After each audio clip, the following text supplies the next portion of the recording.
लोक वेदेषु तद अनुकूल आचरणम तद विरोधीषु उदासीनता। नमस्कार मित्रों। ये जो सूत्र है ये नारद भक्ति सूत्रों का 11वां सूत्र है और आज के वीडियो में हम इस सूत्र को गहराई से समझेंगे। तो आइए सबसे पहले इस सूत्र के अर्थ को समझते हैं। तो ये कहता है लोक वेदेषु अर्थात लोक ज्ञान में तद अनुकूल आचरणम अर्थात तत् के अनुकूल आचरण को तद विरोधीषु उदासीनता अर्थात उसको विरोधियों में उदासीनता कहते हैं।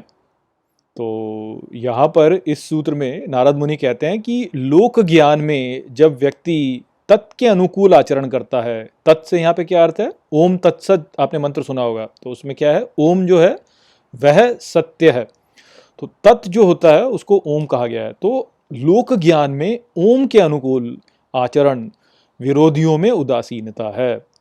तो यहाँ पर नारद मुनि जो कह रहे हैं वह पिछले दो सूत्रों के संदर्भ में कह रहे हैं। तो पिछले दो सूत्रों में उन्होंने क्या कहा? उन्होंने ये कहा था कि भक्ति में अनन्यता है और विरोधी के लिए उदासीनता है। और पिछले सूत्र में उन्होंने अनन्यता के विषय में बताया था कि अन्य आश्रयों का जो त्याग है वह अनन्यता है, अर्थात जब व्यक्ति केवल ईश्वर पर आश्रित होता है और किसी अन्य वस्तु या व्यक्ति पर वह आश्रित नहीं होता, तो ऐसा जो भाव होता है वह अनन्यता का भाव है। और भक्ति में अनन्यता होती है, अर्थात व्यक्ति जो होता है वह केवल ईश्वर पर आश्रित होता है, अन्य कोई भी आश्रय वह लेता नहीं। तो वो विचार तो हमने समझ लिया। अब यहाँ पर नारद मुनि जो है वह विरोधी के लिए उदासीनता को समझाते हुए कहते हैं कि लोक वेद में तत् के अनुकूल आचरण विरोधी के लिए उदासीनता है। तो यहाँ पे जो विचार है इसको अब हम ठीक से समझते हैं, क्योंकि ये थोड़ा सा फंसा हुआ सा विचार है, ठीक प्रकार समझ नहीं आता कि भाई तत् के अनुकूल आचरण क्या है और विरोधी के लिए उदासीनता क्या है। तो मूलतः यदि आप आज के समय देखें तो आज के समय उदासीनता के लिए क्या कहा जाता है? उदासीनता के लिए यही कहा जाता है कि भाई व्यक्ति जो है वह उदास बैठा है, अर्थात दुखी बैठा है, वह उसको कुछ कष्ट हुआ या कोई शोक उसको प्राप्त हुआ तो इसलिए वह उदास हो गया, ऐसा सोचा जाता है। किंतु वास्तव में उदासीनता का जो मूल अर्थ है वो ये नहीं है। आप यदि संस्कृत में देखें तो उदासीनता का जो वास्तविक अर्थ है वह है कि आप किसी भी घटना या किसी भी वस्तु या किसी भी संस्था के प्रति उदासीन यदि हैं, अर्थात आप उसकी परवाह नहीं करते, आप ये नहीं सोचते कि वो उसके साथ में अच्छा हो रहा है या उसके साथ में बुरा हो रहा है या उसके साथ में जो भी हो रहा है आप उसके बारे में सोचते ही नहीं संस्कृत में। और भी यदि गहरे में समझा जाए तो आप इसको ऐसे समझ सकते हैं कि उदासीन जो शब्द है वह दो शब्दों से मिलकर बना है, एक तो है उद और दूसरा है आसीन। अब आसीन जो है वह आसन से जुड़ा हुआ है। आसन जैसे हम जानते हैं कि बैठना हो गया, या आस जो शब्द होता है संस्कृत में वो तो होता है कि हुआ। तो आसन होता है कि स्वयं को किसी एक स्थिति में प्रतिष्ठित करना, वह आसन होता है। तो आसन से यहाँ पे है स्वयं को एक ऐसी मनोभाव में स्थित करना, आसीन है ना, किसी एक मनोभाव में स्थित करना। और उद का अर्थ होता है ऊपर, उप होता है नीचे और उद होता है ऊपर। तो ऊपर स्थित करना स्वयं को, अर्थात किसी भी स्थिति के ऊपर उठ जाना। ये कहते हैं ना, हम वैसे भी कहते हैं कि अरे इन सब बातों से ऊपर उठो, इन सब बातों से ऊपर उठ जा, तो वो ही है उदासीन होना, कि परवाह ना करना किसी भी घटना के बारे में। जैसे कहते हैं कि भाई अरे मान लो कि किसी ने आपको कुछ बुरा कह दिया तो बताए अरे छोटी मोटी बातें, इन बातों से ऊपर उठ जाओ। तो वही बोला है कि भाई इस प्रकार की सांसारिक जो बातें होती हैं इनसे ऊपर उठ जाओ, इनके प्रति उदासीन हो जाओ, वो है वास्तव में उदासीनता का अर्थ। आज के समय लोगों ने इसका उल्टा अर्थ बना दिया है। क्यों? क्योंकि लोग बात को समझते नहीं है ठीक प्रकार से, क्योंकि लोगों का जो है संसार में इतनी आसक्ति होती है कि जब कोई उन्हें कुछ कह देता है तो वह दुखी हो जाते हैं और उसको ही लोगों ने उदासीन बना दिया। जबकि वास्तव में उदासीनता का अर्थ होता है कि उसकी परवाह ही मत करो, अरे छोड़ो ये सब क्या बेकार की बातों में पड़ गए, तो वो है उदासीनता। तो यहाँ पे वो कह रहे हैं कि विरोधी के प्रति उदासीनता जो होती है वह तत् के अनुकूल आचरण जो है वह है। तो लोक वेद में, लोक ज्ञान में तत् के अनुकूल आचरण, अर्थात हम इस संसार में जब हम जीते हैं तो इस संसार में आप देखेंगे कि बहुत सारा संघर्ष आप यदि किसी संस्था में कार्य करते हैं तो आप देखेंगे कि वहाँ आपके अन्य कर्मचारी भी हैं, और अन्य कर्मचारियों के प्रति, आपके प्रति कई बार जो है काम करते हुए एक घर्षण तो उत्पन्न होता है कि भाई इसने बुरा कार्य किया या उसने बुरा, कुछ काम यदि बिगड़ जाए तो लोग एक दूसरे पे आरोप लगाते हैं। तो जैसे वो हो गया, या घर में भी आप देख लीजिए, घर में आपके स्वजनों के साथ में भी आपकी जो है खटपट चलती रहती है निरंतर, भाई बहनों में खटपट चलती रहती है, पति पत्नी में खटपट चलती रहती है। तो ये सब चलता रहता है ऐसे ही संसार में, है ना। राष्ट्रों के बीच में देखिए कि कुछ भी राष्ट्रों के बीच में झगड़े वगड़े होते रहते हैं, कोई किसी ने कुछ कह दिया, किसी ने कुछ कह दिया। तो ये सब जो है, इसमें यदि व्यक्ति गुंध जाए तो फिर वो भक्ति नहीं कर सकता। जो व्यक्ति इनसे ऊपर उठता है वो है जो कि उदासीन है।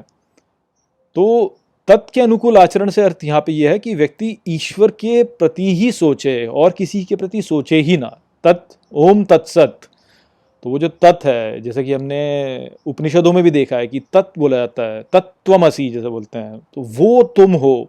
वो क्या है? वो है ईश्वर, वो है सत्य ब्रह्म, वो जो ओंकार। तो ये इसके अनुकूल आचरण, अर्थात व्यक्ति जो है केवल उसकी रुचि इसमें है और किसी विषय में उसकी रुचि है ही नहीं, केवल इसमें ही उसकी रुचि है। संसार में रहते हुए भी वह इसी में रुचि करता है, वह ईश्वर प्राप्ति में ही रुचि करता है। संसार में जो भी कार्य करता है ईश्वर प्राप्ति के लिए ही करता है और किसी के लिए नहीं करता, केवल उसके लिए करता है।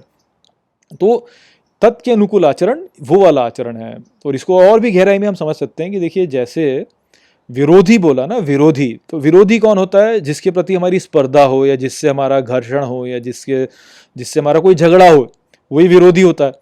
पर विरोधी के प्रति उदासीनता अर्थात विरोधी से ऊपर उठ जाना, कोई विरोधी हो ही ना। तो अब आप इस संसार में देखिए कि इस संसार में अलग अलग स्तर पे लोग होते हैं। विरोधी वास्तव में कौन है? तो जो अज्ञानी व्यक्ति होता है वह क्या सोचता है? वह ये सोचता है कि कोई अन्य व्यक्ति मेरा विरोधी है। मान लीजिए कि वो किसी संस्था में कार्य करता है और उसको जो ऊंचे पद को प्राप्त करना है। अब उस ऊंचे पद को प्राप्त करने के लिए सभी लोग प्रयासरत होंगे, हर व्यक्ति यही चाहता है कि मेरा ऊंचा पद हो। तो अब वो जो है सभी को अपना विरोधी मानेगा कि ये सारे मेरे विरोधी हैं, क्योंकि ये सब भी इस पद को पाना चाहते हैं और मैं भी पद को पाना चाहता हूँ। तो ये तो निकृष्ट जो व्यक्ति होता है वो इस प्रकार से सोचता है कि ये मेरा विरोधी है। उससे ऊंचा जो ऊपर उठेगा वो व्यक्ति क्या बोलेगा? वो बोलेगा कि नहीं, मेरे भीतर ही मेरा विरोधी है, मेरा जो काम है, मेरा क्रोध जो है, ये मेरे विरोधी हैं, ये मेरे शत्रु हैं। तो वो इनको अपना शत्रु मानेगा। तो जो निकृष्ट है वो तो क्या करेगा? इन सब लोगों का विरोध करेगा जो कि उसके काम वाले हैं, काम में कार्य करने वाले सहकर्मी जो हैं। और जो थोड़ा ऊपर उठ गया है वह काम क्रोध लोभ इनका विरोध करेगा।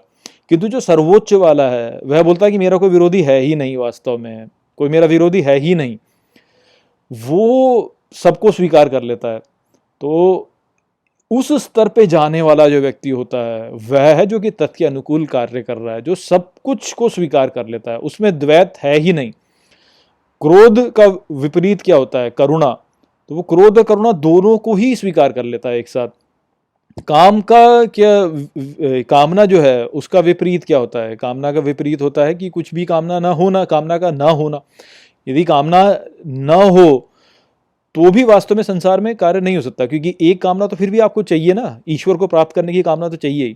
तो आप कामना का भी संपूर्णतः इस प्रकार से आप उसको निकाल नहीं सकते हैं। कामना भी है पर उसका सही उपयोग होना चाहिए। तो कामना को भी स्वीकार करना चाहिए, करता है व्यक्ति, क्रोध को भी स्वीकार करता है, सब स्वीकार कर लेता है। किंतु उन सबको स्वीकार करके वह उन सबको ईश्वर प्राप्ति की ओर लगा देता है। तो क्रोध भी करेगा तो ऐसे करेगा कि मुझे ईश्वर क्यों नहीं मिल रहे हैं, इसलिए क्रोध करेगा।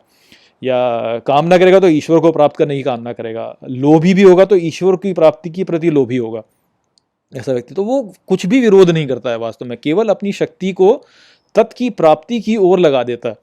तो जो निकृष्ट व्यक्ति वो तो दूसरों को ही अपना विरोधी मानता है। तो वो वाली तो बात ही नहीं है यहाँ पे। ऐसा तो यानी वो तो बहुत ही निकृष्ट वाली बात हो गई, उससे तो ऊपर उठना ही उठना है। किंतु ये जो क्रोध लोभ, इनसे भी हमको ऊपर उठना है, इनको भी हमें अपना विरोधी नहीं मानना है। इनको भी ये मानना है कि ये भी हमारे कार्य आ सकते हैं यदि हम ईश्वर को प्राप्त करने के लिए इनका उपयोग करेंगे।